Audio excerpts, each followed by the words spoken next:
Meningkatnya kebutuhan hintalu ayam di pasar tradisional Banjarmasin dalam beberapa pekan ini mendapat perhatian dari pemerintah kota Banjarmasin.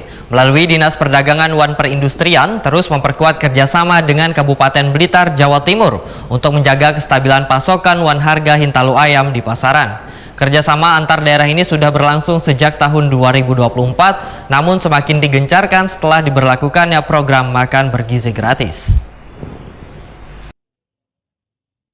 Meningkatnya kebutuhan hintalu ayam di pasar tradisional Banjarmasin dalam beberapa pekan ini mendapat perhatian dari pemerintah kota Banjarmasin. Melalui Dinas Perdagangan Wan Perindustrian terus memperkuat kerjasama dengan Kabupaten Blitar, Jawa Timur untuk menjaga kestabilan pasokan wan harga hintalu ayam di pasaran.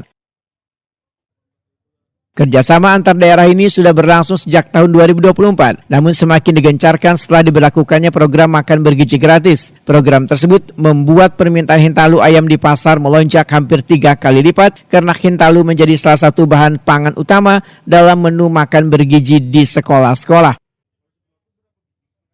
Kepala Bidang Perdagangan Disperdagin Banjarmasin Faisal Akli Wahitakuni Prima TV tengah hari Selasa 21 Oktober 2025 memadahkan peningkatan kebutuhan hintalu ayam sejak pelaksanaan program makan bergizi gratis sehingga dilakukan koordinasi dengan pemerintah daerah asal pemasok yaitu Kabupaten Blitar untuk memastikan pasokan tetap aman.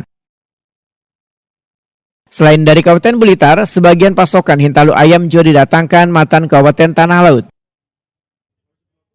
Faisal Akli menyatakan, meskipun pasokan relatif aman, harga hintalu ayam di pasaran mengalami kenaikan dari Rp28.000 menjadi Rp31.000 sekilonya. Namun kenaikan ini masih tergolong wajar dan terkendali karena dipengaruhi peningkatan permintaan yang signifikan. Untuk kerjasama antar daerah, program bisnis to bisnisnya itu dilaksanakan melalui distributor telur di Kota Banjarmasin itu cukup berjalan dengan baik, didukung oleh Bank Indonesia. Jadi kan untuk penekanan harga telur itu melalui kerjasama ini kan dibantu oleh Bank Indonesia melalui jalur distribusinya. Jadi kan harganya untuk pasokan ke Kota Banjarmasin, insya Allah bisa ditekan. Pasokan telur lah dari Kabupaten Tanah Laut juga ada, terus juga dari Blitar itu juga ada. Sepemantauan kita kan di pasar tradisional Kota Banjarmasin itu ketersediaan pasokan telur itu tercukupi aja Bang, insya Allah aman aja.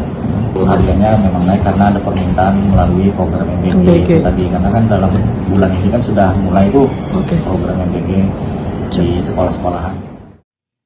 Faisal Akli menambahkan, keberhasilan menjaga kestabilan pasokan wan harga hintalu ayam kada terlepas dari dukungan Bank Indonesia perwakilan Kalimantan Selatan serta distributor pangan di Banjarmasin. Dukungan yang diberikan mencakup koordinasi distribusi antar wilayah dan penguatan sistem logistik pangan daerah.